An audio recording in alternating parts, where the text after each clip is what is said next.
فرض کریں آپ سو رہے ہیں اور آدھی رات کو ایک دم سے آپ کی آنکھ کھلتی ہے اور آپ کا جسم آپ کا ساتھ نہیں دے پا رہا ہوتا.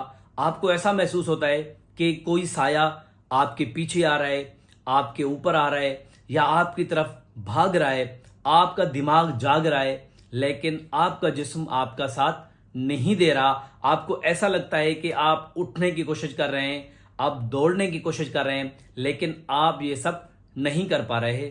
یہ سب سننے کو بہت بھیانک لگتا ہے لیکن یہ بہت سارے لوگوں کے ساتھ ہوتا ہے. ایسا معاملہ بہت سارے لوگوں کے ساتھ پیش آتا ہے اور سائنس کی زبان میں اس کو سلیپ پیرالائسس کہا جاتا ہے. یہ بہت لوگوں میں کامن ہے. تقریباً دنیا بھر میں 8% لوگوں کے ساتھ یہ ایکسپیرینس ہوتا ہے یا لوگوں کو سلیپ پیرالائسس ہوتی ہے. لیکن اچھی بات یہ ہے کہ سلیپ اپنیا کا کوئی نقصان نہیں ہے. آج ہم بات کرتے ہیں کیا ہوتا ہے